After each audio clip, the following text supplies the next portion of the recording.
자, LNF 2025년도 1분기 경영실적 현황을 같이 좀 보겠습니다. 이번에 Q&A 자료도 있지만 일단 먼저 회사가 공개한 실적 발표 자료를 보면 이전 4분기 때 실적이 워낙 안 좋았었습니다. 3,653억 원 매출에 1,982억 원의 적자였는데 이번에는 비슷한 매출을 만들었으나 영업이익 적자는 축소를 했습니다.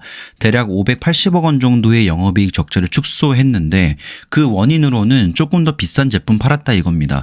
같은 매출을 만들어서 믹스 효과로 인해서 좀 더 비싼 거 팔았다 이거예요. 그래서 NCMA 90 라인에서의 출하량이 17% 증가했고 같은 기간 동안 NCM 523 쪽에서는 13% 감소했기 때문에 전체적으로는 같은 매출이지만 그나마 조금 고부가치를 팔면서 이익이 약간은 개선되었다는 건데 여전히 적자입니다. 여전히 적자일 수밖에 없는 거는 가동률이 예전 수준만큼 올라오지 않았기 때문에 단위당 생산 비용이 여전히 부담스러운 겁니다.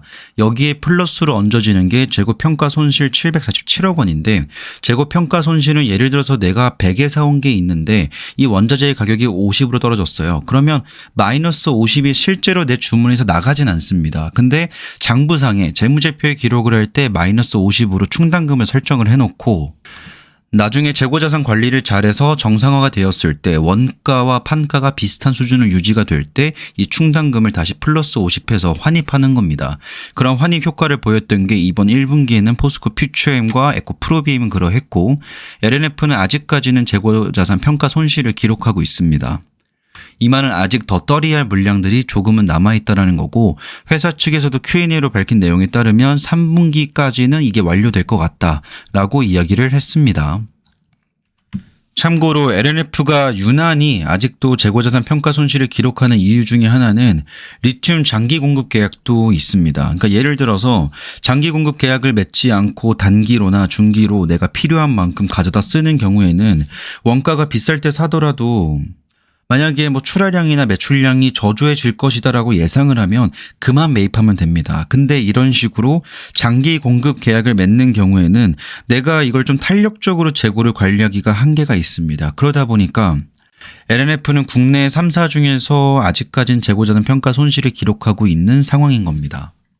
그래서 보시면 이 장기 공급 계약에 대한 피해로 재고자산 평가 손실이 더 변동성이 큰 게 보이죠. 출하량은 그렇게까지는 떨어지지 않았지만 이 재고자산 평가 손실이 훨씬 더 크게 반영되고 있는 겁니다. 근데 이게 좀 긍정적으로 볼 수 있는 부분은 어떤 상황에서 있냐? 예를 들어서 재고자산이 귀해질 때가 있습니다.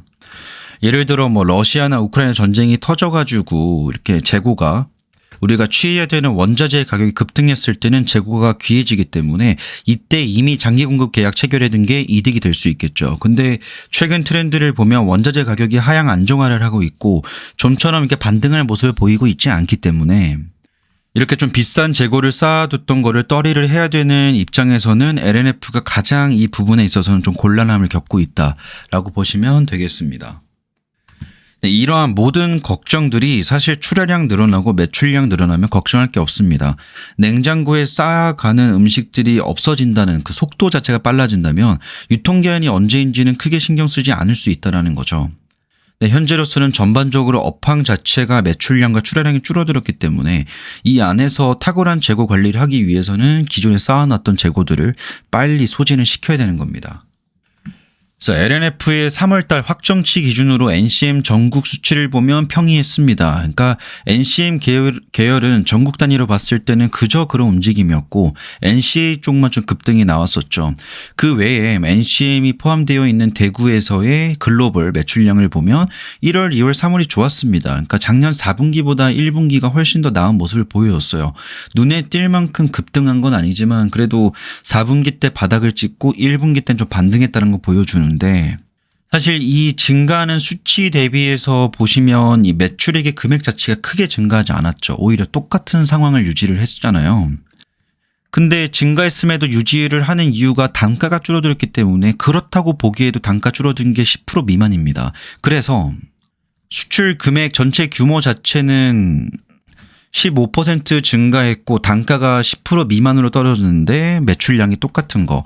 저는 이것 때문에 매출량에 아직 덜 반영된 것들이 있나 싶었습니다. 그래서 일반적으로 매출량이 좀 덜 반영된 금액들은 회사의 재무 상태표를 넘어서 자산 총계에서도 유동자산 하위를 좀 보면 알 수가 있습니다. 유동자산 내에서도 매출 채권을 보면 우리가 판매를 했으나 아직 돈을 수령하지 않은 금액은 이만큼 있습니다를 볼 수 있는데, 그렇다고 하기에는 유동자산이 4분기 때 1조 898억 원, 이번 분기에는 1조 1276억 원으로 넉넉히 잡아서 400억 원 정도의 자금이 쌓인 거거든요. 근데 이 중에서도 유동자산에 있는 다른 항목들에 갔을 가능성이 높기 때문에 뭐 그렇게 쌓인 것 같지도 않고, 여튼 전 이건 좀 궁금합니다. NCM 계열에서의 분기 수출 금액이 10% 정도 증가했는데 매출량이 그대로인 이유가 조금 저는 의아합니다. 이건 중국 향도 그랬고요. 전반적으로 대구, 뭐 모든 수치가 다 그랬었는데, 여튼 지금 중요한 거는 가동률입니다. 수출과 가동률이 가장 중요하고, LNF 회사 측에서도 그렇고 증권계에서도 전망하고 있는 게, 가동률이 본격적으로 회복하는 거는 25년도 상반기가 아니라 하반기 또는 그 말미인 26년도쯤은 되어야지 가동률이 다시 회복할 수 있다라고 전망을 하고 있는데, 가동률이 회복이 되어야지 재고 소진이 되면서 영업이익도 흑자로 전환할 수 있는 것이고, 가동률이 높아져야지 매출 금액과 규모도 커지면서 단위당 생산 비용 줄어들면서 매출 원가 줄면 남는 돈이 커지는 겁니다. 그래서 LNF는 믹스 제품 내에서 하이니켈 매출의 고성장도 물론 중요하고 신제품 그리고 주력 제품들이 더 업그레이드 되는 것도 중요하지만, 지금은 아무래도 가동률이 제일 중요하지 않나 싶습니다. 그래서 신규 수주가 들어오는 이런 내용들이 가장 LNF에게는 가장 중요한 내용이 될 것 같고요. LNF가 주로 가져가고 있는 게 1년에 수주를 한 번, 두 번 정도 받는 게 일반적인 패턴입니다. 21년도에는 연말과 연초에 두 번이 있었고, 22년도에 한 번, 23년도에 한 번, 24년도에 한 번, 25년도 되기 전에 직전에 유럽 수주가 있었고요. 이런 식으로 텀을 1년에 많으면 한두 번 정도 이렇게 가져가는데, 그렇게 보면 25년도에 나오게 될 수주도 분명히 있다라는 거죠. 신규 계약 수주도 있어야 될 거고, 25년도 2월 달까지 만료가 되었었던 테슬라와의 장기 공급 계약이 있습니다. 그래서 이거의 후속으로 계약이 어떤 규모로 나오는지도 좀 주목할 필요가 있을 것 같습니다. 제가 말씀드린 내용이 요겁니다. 테슬라와의 예전에 2023년도 2월 28일 날 2년 동안 맺은 계약, 요걸 말하는 건데, 이거의 후속 계약이 나올 만한 것들이 있을지, 아니면 짜잘이 장기 공급 계약이 아니라 짜잘이 나오게 될지, 이런 것들 좀 살펴봐야 되고요. 지금 현재로서는 SK온 쪽의 매출이 가장 큰 부분을 차지하고 있습니다. 제가 이번에 좀 흥미롭게 봤던 거는 2분기에 물량 증가 대응을 목적으로 원재료 매입 확대에 따른 매입채무 14% 증가라는 거예요. 이번에 평가 손실을 반영을 했는데도 불구하고 원재료를 추가로 매입했다라는 거는, LNF 경영진 측에서 생각하기로는 우리가 기본적으로 5에서 6천억 원대 정도의 재고자산 쌓아놓을 필요가 있다라고 판단을 한 걸 수도 있습니다. 왜냐하면 이게 굉장히 낮은 수치입니다. 이전에 9,395억 원 쌓아둔 거에서 1년 만에 반토막을 내버렸어요. 나름대로 LNF도 재고자산 감축을 하기 위해서 열심히 노력을 했다라는 겁니다. 근데 5,746 찍고 나서 바로 부채를 땡겨서 원재료 매입 확대를 했다라는 것은, 고객사들의 물량을 대응하기 위해서 기본적으로 유지를 해줘야 되는 재고자산의 규모는 5,700에서 6천억 원 정도는 필요하다라고 추정할 수가 있는 거고요. 보시면 LNF는 재고자산을 관리를 할 때 전체 9,4라고 보세요. 9,4라고 봤을 때 원재료를 50만큼 가져갑니다. 전체 중에서 9,4에서 50 정도면 원재료를 대략적으로 55% 정도 가져가는 거고요. 제품, 반제품을 15% 정도씩을 가져가고 있는 겁니다. 제품은 우리가 알다시피 기업이 원재료를 사와서 제품화 시켜놓은 겁니다. 그러니까 얼마든지 고객사에서 주세요 하면 보낼 수 있는 상태의 양극재를 말하는 거죠. 근데 이걸로 단순하게 추정해 볼 수 있는 건데, 요게 23년도 말이고 요게 24년도 말이거든요. 보시면 반제품 제품 2441에서 1617로 줄어들었잖아요. 제품의 비중이 많이 줄어들었습니다. 이 말은 LNF가 재고 소진을 한다라는 거는 원재료를 소진하는 그 속도보다는 제품화되어 있는 상품을 소진하는 그러한 것들을 의미합니다. 근데 대부분의 기업들은 원재료를 소진하는 것에 초점을 맞추고 있단 말이죠. 그냥 간단한 예로 에코프로비엠과 포스코 퓨처엠이 오른쪽이거든요. 이번 분기에 환입 효과를 보여줬던 에코프로비임 같은 경우에는 원재료를 크게 줄였습니다. 물론 유동 제품도 크게 줄긴 했지만 원재료를 크게 줄이는 것에 가장 큰 노력을 한 것으로 보이고, LNF 같은 경우에는 이전에 비싸게 사왔던 원자재를 줄이는 노력도 물론 하고 있지만 그 노력의 효과가 더 크게 발생된 거는 원재료 쪽이 아니라 오히려 제품화되어 있는 것들을, 쌓여 있는 재고들을 고객사 주문에 맞춰서 출하하는 것 쪽에만 좀 집중을 했다. 그래서 상대적으로 재고자산 평가 손실 금액이 여전히 반영되고 있는 것도 이러한 문제점으로 좀 보입니다. 물론 1분기 세부 내역들을 봐야 알겠지만 저는 이렇게 그림이 맞춰져 있을 거라고 보고, 1분기 때는 이런 식으로 자세한 내용들이 나오지 않습니다. 반기 보고서와 사업 보고서에 이렇게 세부 내역들이 공개가 되는데, 반기 보고서가 나오는 게 2분기 실적 때입니다. 그래서 2분기 실적 때 딱 LNF를 까봤을 때 제품과 원재료, 반제품, 제공품의 비율을 좀 보면 어떤 식으로 지금 회사가 재고 관리를 하고 있는지를 볼 수가 있고, 회사가 과연 3분기 시점에 맞춰서 재고 떨이를 완료할 수 있는지도 어느 정도 힌트를 얻을 수 있는 시점이 될 것이다 라고 보여집니다. 자, 회사의 공식적인 발표 자료 내용은 여기까지만 보고요. Q&A 자료를 좀 보겠습니다. 앞으로의 사업 전망을 위주로 보시면 되는데, 25년도에 하이니켈 출하량 가이던스를 상향했습니다. 이건 기사로도 많이 보셨을 거고, 2분기 내로 니켈 95%의 신제품 공급을 본격화할 것이다. 만약에 이번에 원재료를 사온 이유가 이것 때문이라면 긍정적으로 또 해석할 부분도 있는 것이고요. 연초 계획 대비해서 하반기에 니켈 95% 신제품 출하량 증가를 전망하고 있습니다. 그리고 LFP 신규 사업 진출을 가시화했고 현재 수주 잔고로 45만 톤을 확보했다. 26년도를 기점으로 점진적인 공급 개시 및 고객사 다변화를 본격화하겠다. 그래서 LNF 측에서 초점을 맞추고 있는 거는 25년도 3분기까지의 떨이를 끝내고 본격적으로 26년도부터 우리는 다 보여주겠다. 이런 식으로 좀 포부를 밝히고 있는 것으로 보이고요. 이 판가 전망에 대한 거는 모든 기업들이 지금 현재, 특히나 소재 기업들은 판가 하락을 맞이하고 있기 때문에 동일한 내용입니다. 이번에 모든 Q&A가, 모든 3사에 대한 Q&A가 다 미국 관세 정책에 대한 영향 그리고 어떤 식으로 대응하고 있는지를 물어봤는데, 이 3사 모두 우리는 뭐 미국에 대한 수출 의존도가 높지 않다라는 식으로 대응을 한 것 같습니다. 영향이 제한적이다, 우리 노출도가 좀 낮다라고 이야기를 했고요. 당사의 주요 제품은 미국 외 지역에서 완성품으로 조립 후에 그리고 해당 지역 내수 시장에 직접 판매되고 있어 영향은 미미하다.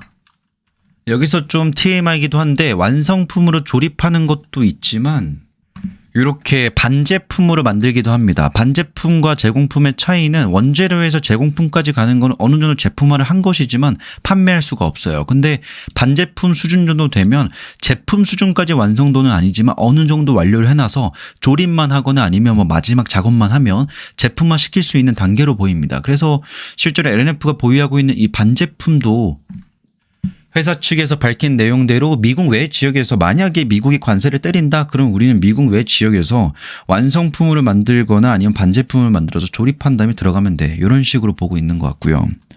출하량 가이던스에 대해서는 긍정적으로 오히려 10% 정도를 더 추가로 증가한 것으로 전망하고 있습니다. 회사 측에서는.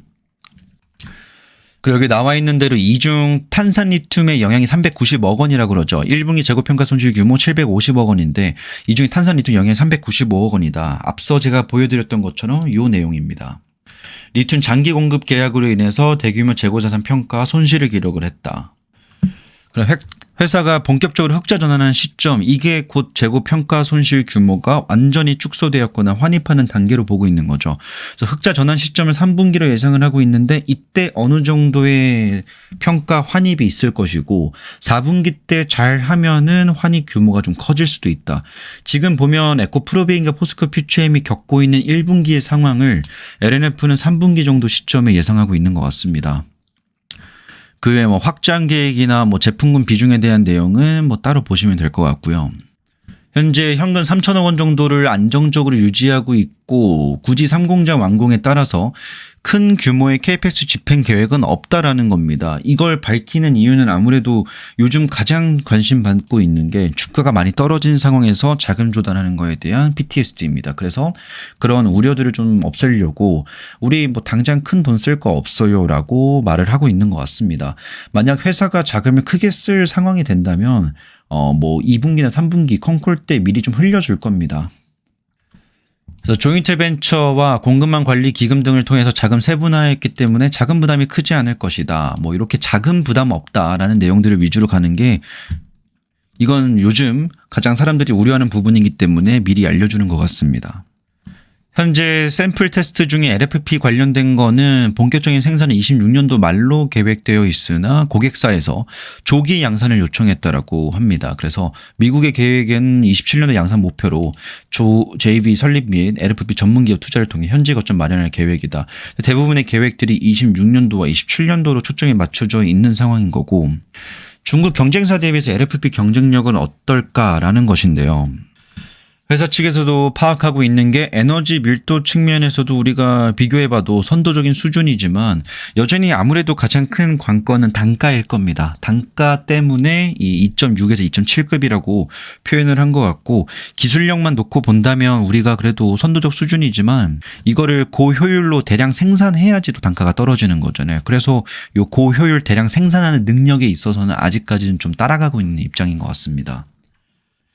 내용은 요 정도 보면 될 것 같고요. LNF가 이번에 뭐 전반적으로 실적이 나름대로 전 분기 대비해서는 선방했지만 이번에 LNF 흑자 전환을 하지 못한 건 좀 아쉽습니다. 회사 측에서는 흑자 전환 시기를 3분기로 보고 있기 때문에 이 평가 손실을 제거하는 것이 가장 중요할 것 같고 그 평가 손실을 제거하는 가장 좋은 방법은 출하량이 증가하는 것 같다. 그래서 지금까지는 3월달 자료, 4월 20일까지 자료가 나와 있고 조만간 또 4월 확정치가 나올 겁니다. 그러면 4월달, 5월달, 6월달의 확정치 내용들을 보면서 7월달에 나오게 될 실적 발표, 반기 실적 발표들을 좀 미리 예상할 수는 있겠죠. 그래서 뭐 이걸 보는 방법은 NCA 계열 따로 보고 NCM 계열 따로 보는 방법도 있고 우리나라 셀 3사들의 수출 물동량을 보면서 전반적으로 분위기가 개선되고 있다. 그 안에서 NCM 계열이냐 NCA 계열이냐 NCMA 계열 모두냐 이런 것들을 좀 살펴볼 수가 있겠죠. 이로써 이번 1분기 때는 에코 프로비엠, 포스코 퓨처엠, LNF 3사 모두 좀 다뤄봤습니다. 사실 뭐 재고평가 손실을 기록한다라고 해서 그리고 환입을 기록한다라고 해서 이번 분기가 뭐 정말 턴오버냐 아니면 더 실적 악화냐 이걸 진단하기엔 좀 이른 시점인 것 같습니다. 확실하게 보려면 2분기가 지나서 3분기 실적까지도 견조한 실적을 보여줘야 되는 건데 저는 요즘 좀 많이 생각하는 거는 모두가 함께 동반 성장할 수는 없다. 누구나 다 이 캐즘을 극복할 수는 없다라고 생각을 하고요.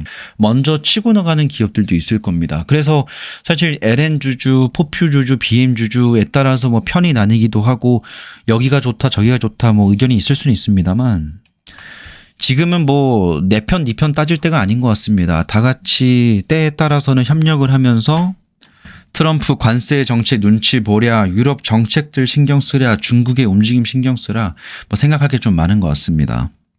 1분기 실적 발표는 이 정도로 마무리를 짓고요. 오늘이 4월의 마지막입니다. 행복한 마무리 하시고 5월 달에 복 많이 받으시길 바랍니다. 오늘 영상 여기까지입니다.